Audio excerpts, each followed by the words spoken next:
it do, squad? It's your boy Geek Samurai coming to you back with another video, man. Now, I'm just recovering from my throat, man, from all the screaming and stuff that I did yesterday on Monday Night Raw. I went to see it live at Nassau Coliseum here in New York. And, yo, it was so good to be there at that show, man.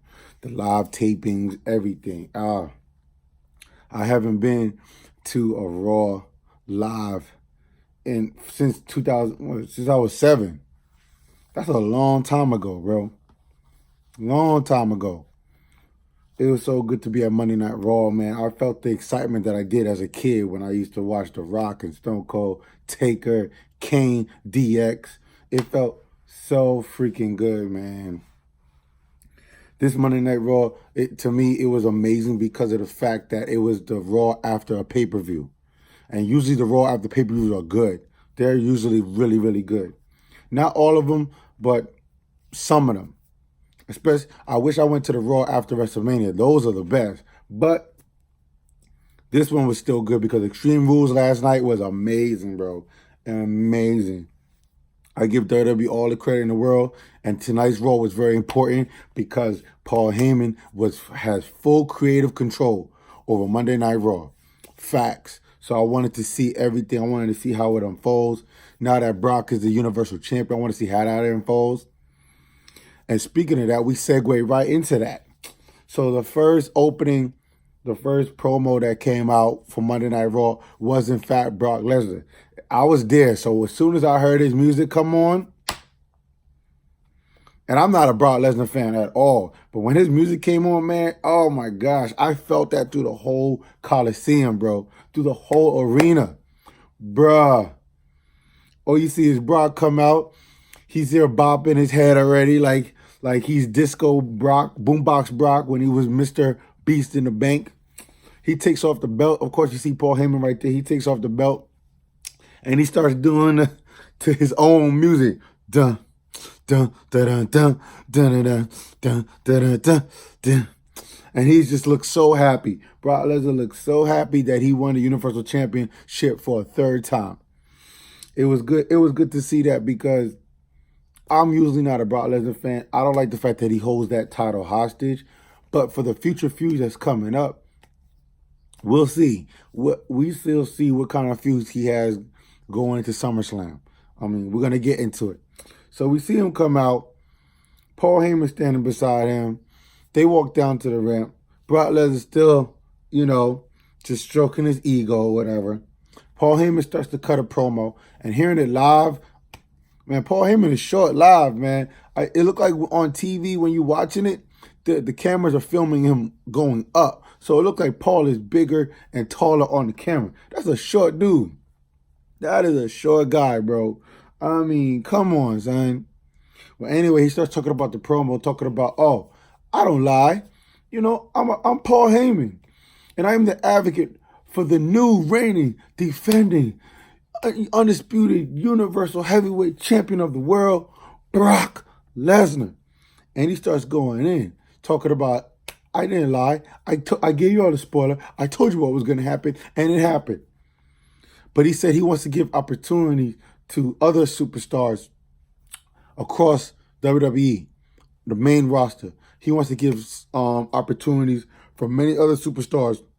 So he comes up with the idea to do a battle royale, a cross-brand battle royale with SmackDown roster competitors and Raw roster competitors.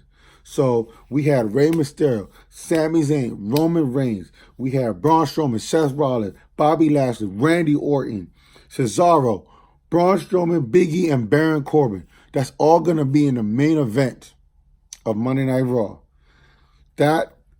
And he showed on the Titantron, he showed all of the superstars that would be competing in the Battle Royale to compete for Brock Lesnar's Universal title.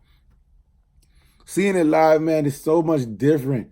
So much different from watching it on TV. It's more entertaining. Every time these superstars will compete and their bodies hit the mat, it is loud.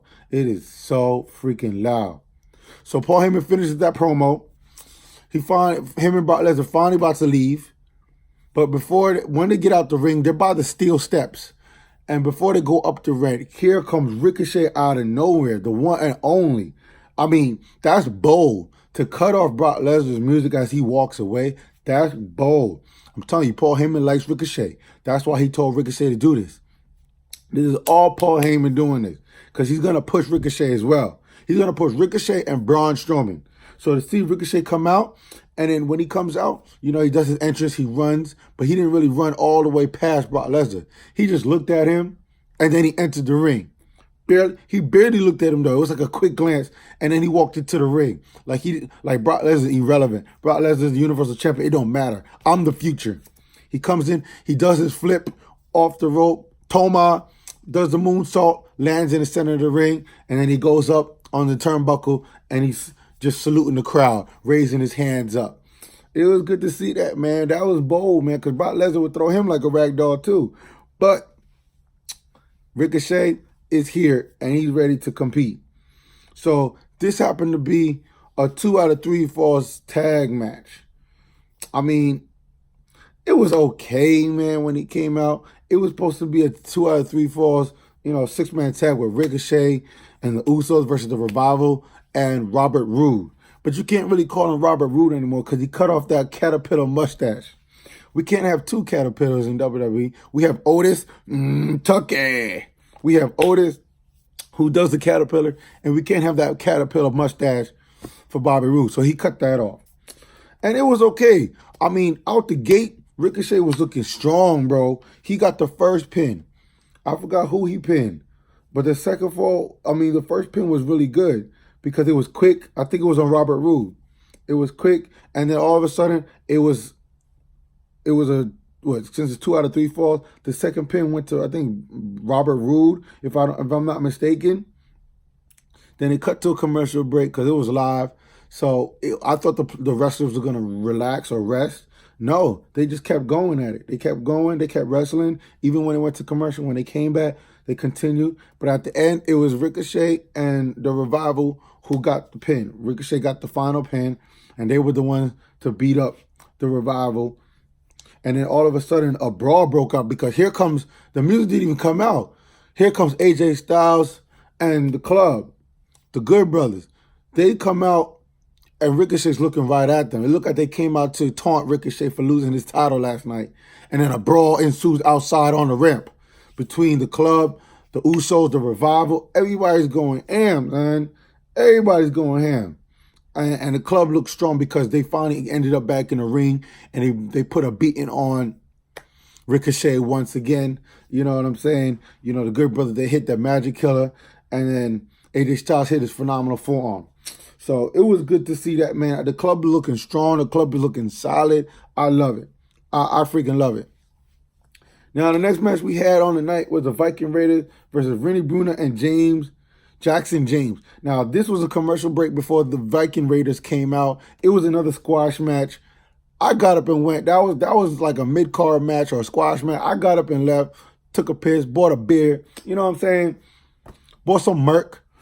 Oh, to tell y'all too, I got my freaking Alexa Bliss, bro. I got my Alexa Bliss shirt. Twisted Bliss coffee. I cannot leave the arena and not get this shirt, bro. I had to get it. I want to make sure y'all get a good picture of it, man. XL, I had to get it. Twisted Bliss coffee. And at the bottom it says, no coffee, no bliss. I got to support my biscuit butt, son. I got to support my 5 Feet of Fury. Alexa Bliss, man, it was so good to see her live, bro. So good to see her live. I was with it. So this match, I didn't really see who won, but I went back and looked at it. The Viking Raiders won. It was a squash match just to show how strong they are and building up the Viking Raiders. I mean, the Viking experience, the Viking Raiders, I'm not feeling them as a tag team. But at the beginning, I wasn't feeling heavy machinery. And with Otis and Tucker, they got more, mic time and the comedic chops with the New Day. And you have Becky that one time on SmackDown. I grown to love heavy machinery. Solid blue collar solid. That's what they call. So I started to like them. So we'll see about the Viking Raiders. I don't really know. they're not really my, my go-to whatever, but it was a squash match and it was corny. So next we cut to a commercial break. And then we finally get back, and all of a sudden you see Drew McIntyre with his hair tied up in a ponytail. He's in the back. He goes into the men locker room, and who does he see right there with glasses on? Cedric Alexander. And he said, I told you I was coming for you after the stunt that you pulled last week on Raw. Because last week on Raw, it was Roman Reigns and Cedric Alexander, who was supposed to be the janitor, Garbot or whatever. But he was wearing a lucha mask. You know what I'm saying? Like, who wears a lucha mask to a match if it's the janitor? You don't need to wear a mask. But Cedric Alexander was imposing as that janitor, and he had a limp and everything. But when he started doing his tomas and when he started doing his somersaults over the top rope on Drew McIntyre, lighting him up, he finally revealed himself because Drew McIntyre hit him with that Claymore last week, bleeding from the mouth. So he finally took off the mask. He finally revealed that it was Cedric Alexander. So this week, we have a singles match between Cedric Alexander and Drew McIntyre. And let me tell you, Drew McIntyre coming up the gate, he was bodying Cedric Alexander, giving him the jackknife, those chops, those Ric Flair-like chops. Ooh, what? Doing the belly-to-bellies? No, Cedric Alexander looked overwhelmed, bro. He looked overwhelmed, son. And at the end, oh my gosh. At the end, we see Cedric Alexander do the roll-up. 1, 2, 3, boom, that was it. I was like, what? Yo, the pop in the arena last night was crazy. New York was going crazy that Cedric Alexander beat a big guy like Drew McIntyre, the hybrid, the Scottish psychopath. It was great. Cedric Alexander looked good.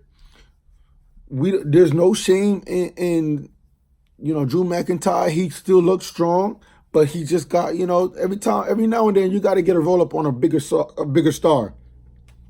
It happens in WWE all the time. And that's just probably going to push the feud further. Maybe Drew McIntyre injures him next week and really goes just psycho and go batshit crazy. We don't know. But we'll see what happens. But it was an okay match. I mean, I wasn't a big fan of, Cedric Alexander because I don't watch 205 Live. I don't watch none of that stuff. But it was an okay match. So next we go to, I guess they cut to commercial break. That's when I got up again and went and got my, bathroom break. I drank too much beer, you know what I'm saying? I freaking loved it, man. It was just good. Then we cut back into the show and we see Roman Reigns in the back. And you know what I'm saying? He was excited about the cross-brand battle royale. He was looking forward to it. And he was talking about how it don't matter who it is, I'm going to be able to face Brock Lesnar because I know who Brock Lesnar is. I fought him many times. And I want to get back in the title picture because I want to compete for my 5th championship, which he's right. This is the big dog Roman Reigns we're talking about. 4-time champion, 3-time WWE champion, 1-time Universal champ. Grand Slam champion we talking about. So I'm with it. I love the promo. It was short and sweet, right to the point. There's no reason for me to go on about Roman Reigns. You know what I'm saying? You know how he does his promos. It's not The Rock, it's not John Cena, but he don't beat around the bush. So next we have a match between Samoa Joe and Finn Balor, son. Now this match, Samoa Joe won. What can I say? He won. It was like as soon as the match ends, Joe attacks Finn. You know what I'm saying? Samoa Joe won clean. I mean, I'm not a big fan of neither of them. This match kind of took me out. It took me out because I'm not a fan of Finn Balor. I don't like his coup de grace. The coquina clutch, it sucks entertainment out of the arena every time he does the freaking coquina clutch. It does. I'm just like, I'm done. Forget it. It is all good. But I like this because Finn Balor was able to fight after Samoa Joe won. Finn Balor was able to escape the coquina clutch and fight off Samoa Joe. Finn was able to escape the coquina clutch, fight off Samoa Joe, get him out the ring. Because, Joe, he had a tendency of getting his ass beat, which he did. Then Finn Balor celebrating with the crowd. His music hits. He's doing his, his Balor Club stuff. And then all of a sudden the music starts to fall apart or the music starts playing like this eerie music of Finn Balor's theme song. And all you see is the lights go off, bro. And I lost my shit. I lost my shit. The lights go out. It's dark. And then all of a sudden, I'm there live. I'm seeing it live. You see somebody in the ring standing over Finn Balor. And all you see is just this eerie red and black silhouette showing. And it was The Fiend. The Fiend has arrived. Bray Wyatt from the Firefly Funhouse. The Fiend, not the Mr. Rogers Bray Wyatt. The Fiend with the mask and everything shows up. Hits Finn Balor with the Sister Abigail. I wish when Bray Wyatt came back, he didn't do that damn move. He should have changed it up, because now you change your character. You got to change Sister Abigail. I hate that move. But it was so eerie and creepy to see the Fiend, son, with the dreadlocks and all, standing over Finn Balor, hit Sister Abigail. Then after that, you just see him with the mask and everything before he hits Sister Abigail. Before he performs his move, you just see him with the mask looking at the hard cam. He looks so creepy. I love that mask, and I'm a horror guy. I'm a horror king. Everything horror, I'm there. It was so good to see him hit Sister Abigail. Oh my gosh, terrorizing the WWE universe. Dude, when he hit that and then the lights cut off again, oh, you hear him just laughing. He sounds like the Joker, son. This is like a Joker, a horror Joker in the WWE. With the trouser pants and everything. He got the jacket on, looking like a director for opera band. Oh my gosh. And then the mask, the mask with the dreads. The Fiend is officially here, bro. That was the highlight of the night for me, bro. To see the Fiend, son, that was nice. I just want to show proof to y'all that I was there, man, at Raw. I love it. That's why I had to get this shirt for Alexa Bliss, because I couldn't leave the arena without getting this shirt, bro. My first time back in a long, long time seeing a live taping of WWE, I had to come correct, son. $35 for this, it was worth it. I don't care. I paid for it. What a time I had. So we went to commercial break after that. It was good to see, the Fiend. I want to see him go against the Demon. That's probably what they're setting up for SummerSlam. It's going to be the Demon versus the Fiend. I'm looking forward to that. Because I don't like Finn Balor as Fonzie, Arthur Fonzarelli, Finn. I want to see the Demon every single time, bro. So then we come back, and now this is a match between Zack Ryder and Maria Kanellis. She's talking about she's the man, she's a better wrestler. She's there bashing her husband again. This is another squash match. It was terrible. Mike told her, no, you're pregnant. You can't wrestle. So he goes in there and wrestles Zack Ryder. It was good to see Zack Ryder, even though it was a squash match. Zack Ryder came home, and usually in your hometown, if you're wrestling, you usually lose. Zack Ryder, as soon as Mike Kanellis came into the ring, they did like a little quick grapple to start the match. As soon as Zack Ryder hit the ropes, he hit him with the freaking Zack Ryder. He hit him with the Zack attack? The Rough Rider, that's what it's called. Oh my God, I said Zack Ryder. He hit him with the Rough Rider. Instant 1, 2, 3. And then Marie standing out in the ring. She said, yo, my unborn child could have did better in the ring than you. You're a terrible husband. Terrible. So we come to see that, Mike and Maria Kanellis, they signed new deals. They re-signed new deals with WWE. But the way they're booking them right now, Paul Heyman needs to do better than this. The way they're booking them, it's just, every time Mike Kanellis comes out, he's going to get squashed. Obviously, this is his baby, but the story is it's supposed to be somebody else's baby. Because, of course, she's pregnant again in real life. So the story is it's somebody else's baby. He's not the father. She's the man of the marriage because he took her last name. She wears the pants, and he's her bitch. So that's what it is. It was entertaining. You know what I'm saying? It was terrible. I was out of it. Whatever. So go to commercial break, and when we come back, we finally get AJ Styles with the Club coming back out. And it's the Club versus the Lucha House Party. And it was a good match. I was enjoying House Party. I was enjoying the piñatas. I was enjoying the whole House Party. I love Kalisto. Kalisto is a really good competitor. I'm not really good. I'm not familiar with the other 2 in the Lucha House Party, but they put on a match. But ironically, the club wins, and they just brutalized Kalisto. You know, AJ Styles put on his submission maneuver on him, and that was it.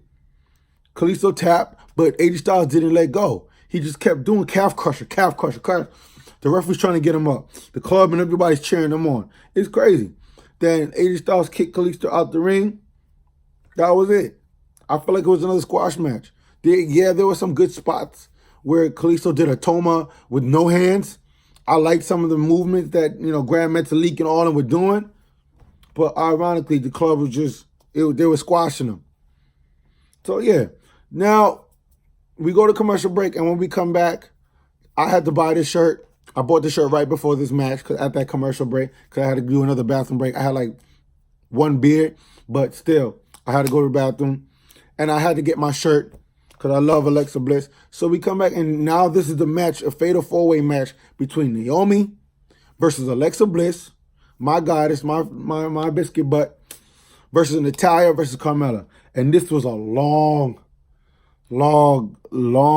match, bro. Me personally, it should have just been Alexa versus Naomi. Everybody's sick and tired of seeing Natalya. Everybody don't really give a shit about Carmella unless she's with R-Truth and that 24/7 title, whatever. This match was long, and it took me out of it, bro. So just to cut it short and sweet, Carmella was the first to get eliminated. It was a fatal 4-way elimination match. Carmella was the first to get pinned. She got eliminated. Then, I guess Natalya, if I remember correct, Natalya rolled up Naomi. It was a clean pin, but Natalya didn't have to put a move on her. And when it was just down to Natalya and Alexa Bliss, that's when it picked up. Because Alexa Bliss, as the heel that she is, with freaking Nikki Cross at ringside. Nikki Cross was good on the mic, bro. I think that was a Paul Heyman move. Nikki Cross was telling the whole New York to shut up. And we started booing her. She got a pop, son. She got legitimate heat. And that's what you want. Like Dana Brooke came out during a commercial break, and she's telling everybody to flex live on camera. Nobody was flexing. Nobody. Everybody was out of it. Everybody was just like, what is this girl doing? Nobody gave her a pop. But when Nikki Cross was talking on the mic, New York responded, and they showed it like, yo, you in New York. So Alexa Bliss, it was Alexa Bliss and Natty. And they were going back at it, back and forth. There were some good spots. Alexa Bliss, she did her double knee roll, moonsault roll onto Natalya. But eventually, Natalya pinned Alexa Bliss in the middle of the ring. Now, for me to go to my live taping and see the goddess, I was mad that she tapped. I was disappointed. I was like, yo, Alexa Bliss, you the goddess, bro. What? And I don't know why WWE decided to give Natalya another title shot. I was looking forward to the goddess Alexa Bliss versus Becky, because they're both good on the mic and they can wrestle. Natalya cannot cut a promo, bro. And this is supposed to be the match at SummerSlam. I hope that changes between now and SummerSlam. Like Natalya gets injured or something and Sasha Banks come back. Or Alexa gets her chance to go against Becky Lynch. Nobody wants to see Natalya compete for a title anymore. She's like the same age as Beth Phoenix. Just retire, man. She don't want to go away. So sick and tired of Natalya. It's because of her and Carmella why that fatal 4-way match took as long as it did, and it was so slow and nobody was involved. It was boring. You could hear this is boring in the crowd. I was sitting in the section where behind me, the upper deck they were the one that started to chant. This is boring. I was like, yo, bro. That match was boring. And to have Alexa Bliss tap, that made me so angry, bro. I was out of it. I was out of it when Alexa Bliss tapped. I was like, yo, why would Paul Heyman do this? He has full creative control. I know he likes to bring back older wrestlers for the nostalgia act, but I was not feeling it. I was not feeling it. So Alexa Bliss taps. We go to commercial break. Before that, Becky Lynch was right there ringside watching the whole thing. She goes in there, you know what I'm saying, and she's facing off against Natalya. And they cut a back and forth promo. I think Natalya got so mad and calls Becky Lynch a bitch or whatever. The trash talking continues, and the officials get in between them. Natalya leaves after she calls her a bitch, and then Becky Lynch music hits. I'm sorry. I'm just not looking forward to this feud. I'm not looking forward to it. Yes, you can see Paul Heyman. He's putting his creative juices onto this promo between Natalya and Becky. But I'm not feeling this, man. I'm not, because Natalya needs to retire and go away. Sometimes they just don't know when to say goodbye. Like, having Brock Lesnar around, you know you need him. He's marquee. He's box office. He's going to bring in that money. But Natalya don't bring nobody in. She's just a cat lady. I'm sorry. And that woman is crazy as shit. I'm sorry. I'm not feeling Natalya, man. I'm not. Sorry. So we cut to commercial break. You know what I'm saying? And then when we come back, we get The Miz and freaking Dolph Ziggler. Now, this was another promo or whatever just to kill time, because we finally get into the third hour. It was like 10:24 or 10:08, something like that. Between that time stamp, that's where we were in the show. And Dolph has some promo we're talking about, like, yo, you're not even doing this for, or you're doing it just fame and fortune. You're not doing this for anything else. And then, you know, Dolph Ziggler goes off saying that, yo, you're a bad wrestler just like Goldberg. He says something like that. And then The Miz says something, you know, everybody hates you, Dolph. You're irrelevant. You were irrelevant 10 years ago when you won your first Money in the Bank. Like, oh my gosh. And then Dolph gets on him like, Miz, why you in Long Island is awesome. You're from Cleveland. You're from Cleveland. Because he's in Long Island, stupid. That's why The Miz wears that, so he can get the crowd over with him. Dolph, oh my God, bringing Dolph back, man. Oh God, he's just a knockoff Shawn Michaels. I was not interested in him. He's not the show off. He's not a heel Ziggler. He's just terrible.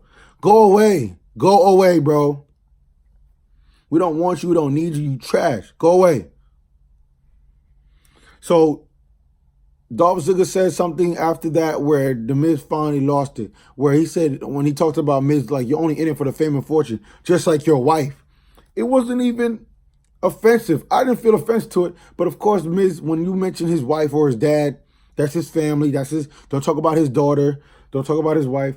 The Miz took off his sunglasses, took off that stupid headband that he wears, looking like a wannabe Karate Kid, and started punching and beating the hell out of freaking Dolph Ziggler. Dolph Ziggler rolls out the ring. Miz looking at him as Dolph goes up the ramp. Then we go back to a commercial break, another commercial break.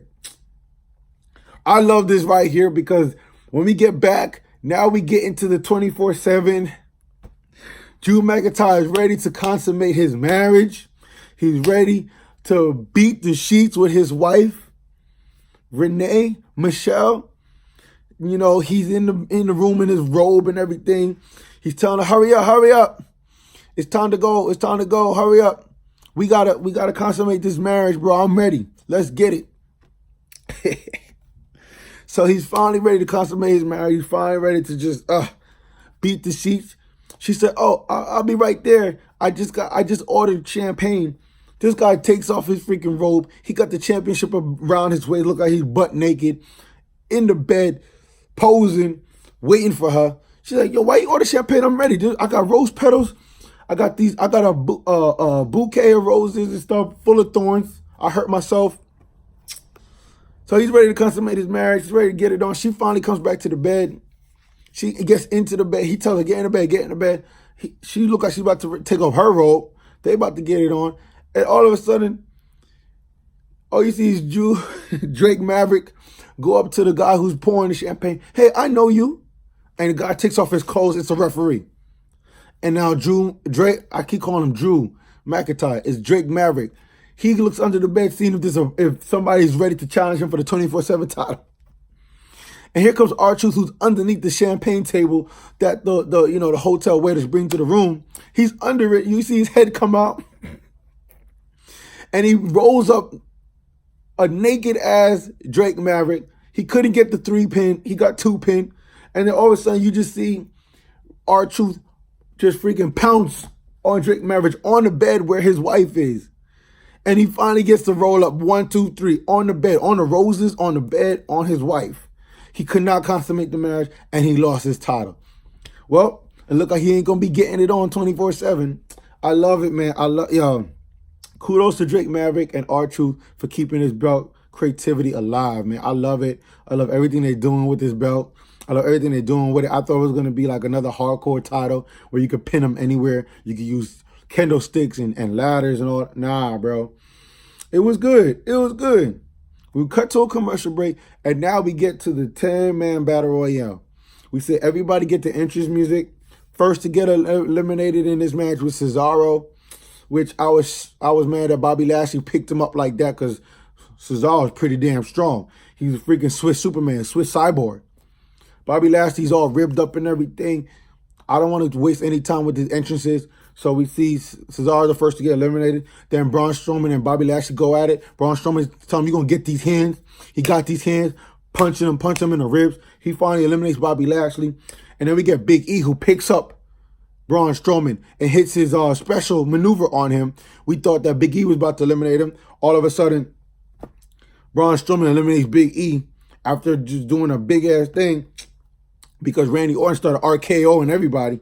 Big E got RKO'd. Then Braun Strowman picked him up and eliminated him. Then we see Rey Mysterio hit Sami Zayn with the 619. And then, well, first Randy Orton hit him with the RKO. Then the 619. And then Randy Orton eliminates Sami Zayn. I wanted Sami Zayn to get a push. That didn't happen.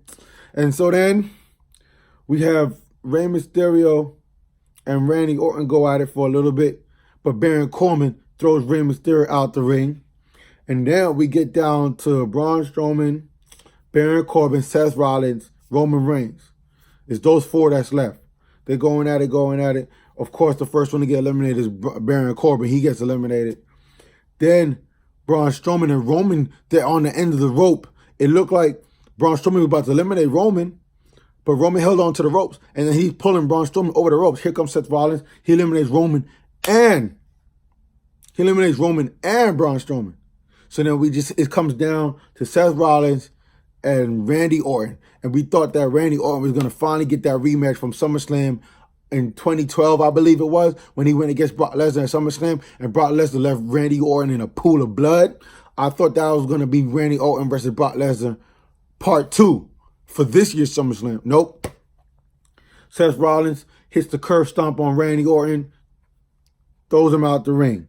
I think he did back-to-back or whatever. Seth Rollins wins the 10-man battle royal. Then we see Brock Lesnar, he's at the ramp or whatever, looking at the match the whole time. He finally sits up, picks up the chair, told Paul Heyman to hold his title. He goes down to the ring, tries to intimidate Seth Rollins. That didn't work. He just throws the ring in between the ropes. It falls out the ring.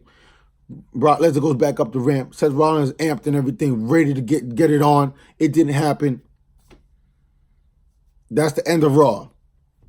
I thought there was going to be a dark match. There wasn't no dark match. But all in all, this Raw was okay. Between it being hot and not and straight fire, I thought it was hot. I enjoyed it from start to finish. Yes, you had some squash matches, a lot, but they have to fill that time gap. They have to fill the 3 hours or whatever. There's a lot of commercial breaks. It was all good. I got some decent merch. In the meantime, while all that was going on, I had, one beer or whatever. I had a good night, man. I enjoyed this. I got to see Alexa Bliss live. I got to see my boy Roman Reigns come out. The pop for Roman in New York was lit. New York love Roman Reigns. I don't care what y'all say. Nassau Coliseum, Barclays, Madison Square Garden, it don't matter. We love Roman Reigns. Straight up. The bloodline, baby. It was good to see the Usos. That's my favorite tag team. Also part of the bloodline. I saw Brock Lesnar for the first time live. When he comes out with his music, it is lit. It is lit. Hate him or love him, when he comes out, when that music hits, you feel it, bro. You feel it. So, all right, squad, I wanted to bring y'all my full Raw recap review, whatever you want to call it. I wanted to give y'all my full review. This is my first live taping since I was like a kid watching this joint. I feel like a big kid in the candy store. I loved it. Raw was fantastic. I'm looking forward to watching SmackDown Live and see where these future feuds end up for SummerSlam. And hopefully Eric Bischoff puts on a good show because he's supposed to have creative control tonight as well. So, all right, squad, let me know what y'all think about Raw last night. Let me know what y'all think about seeing The Fiend. Bray Wyatt debuted last night. It's going to be the Demon versus The Fiend at SummerSlam. There was a picture or a meme about that on social media. So now we finally going to get that. Let me know what y'all think. Are you excited? Are you not? Raw was fantastic. I give it a hot. I have to bring y'all this straight fire review, bro. So leave your comments in the comment section. Like, hit that post notification bell on my channel. Like, subscribe, share Geek Samurai. And until next time, I'll see you in another video. Peace.